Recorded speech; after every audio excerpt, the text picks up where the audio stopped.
Formation के बाद ये मतलब आपको पता होना चाहिए, उसके बाद ही आप इसको मिला सकते हैं। उसके बाद इट्स वेरी इजी।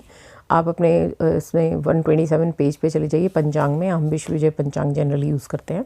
अब जैसे गिवन केस में हमें क्या दिया था, जो गर्ल है, जो लड़की है, वो ज्येष्ठा नक्षत्र में चौथे चरण में पैदा हुई है, और जो बॉय है वो विशाखा नक्षत्र में, आई थिंक चौथे चरण है, बिकॉज क्वेश्चन में क्लियर नहीं था।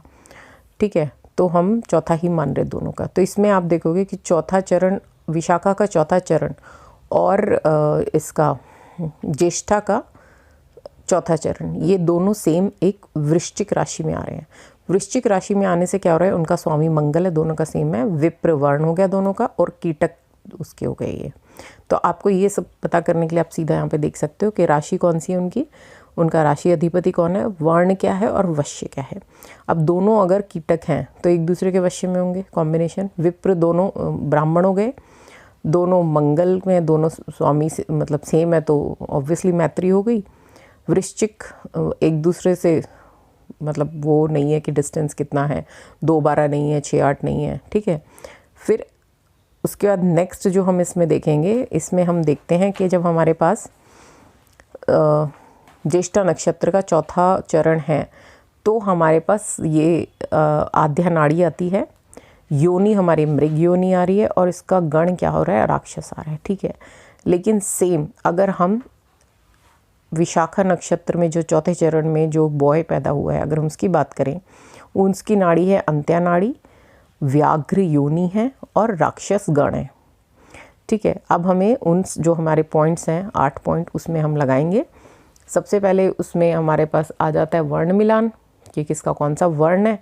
तो आप सबसे पहले वर्ण देखेंगे। अब वर्ण क्या हो गया इसमें, विप्र, दोनों ही ब्राह्मण हैं, तो आपको 1 नंबर मिल गया।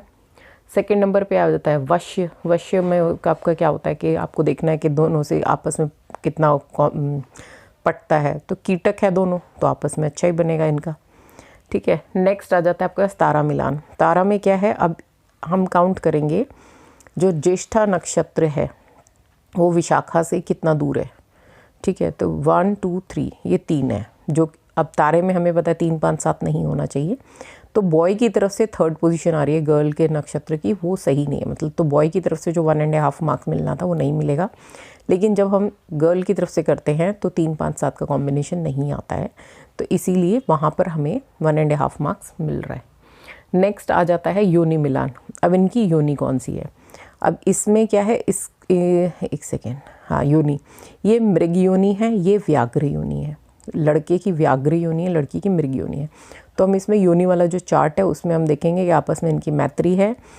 ऑब्वियसली मैत्री नहीं, व्याघ्र है तो मृग की दोस्ती नहीं है, दुश्मनी ही है, लेकिन दुश्मनी भी किस लेवल की है वो चेक करके अकॉर्डिंगली हम इसको मार्क्स देंगे।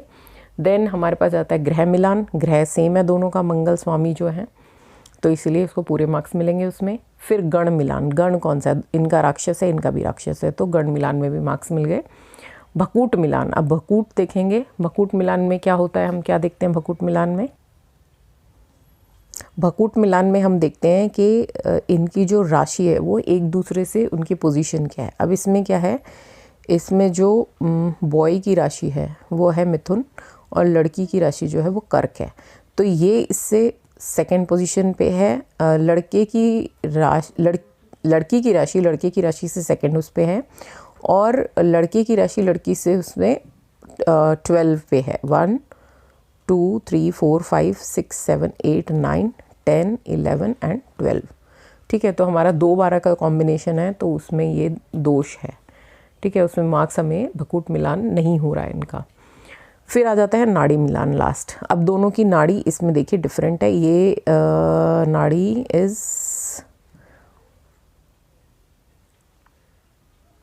आद्या नाड़ी, ठीक है, गर्ल की आद्या नाड़ी है, बॉय की अंत्या नाड़ी है, तो यानी कि नाड़ी भी दोनों डिफरेंट है, तो नाड़ी मिलान हो रहा है। अकॉर्डिंगली हम अपना चार्ट बनाएंगे और जो जो मार्क्स जिसके आ रहे हैं हम उसको उतना दे देंगे।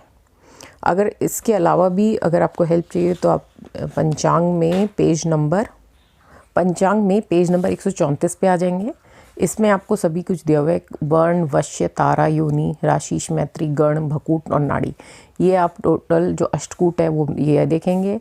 पूर्ण गुण हो तो कितने मार्क्स मिलेंगे, फिर क्या है, कूट दोष में कितने गुण होने चाहिए, दोष परिहार, ये हमें नहीं कराया गया, बट स्टिल ये आपको एक रफ आइडिया दे देता है कि कितना किसका कॉम्बिनेशन जा रहा है।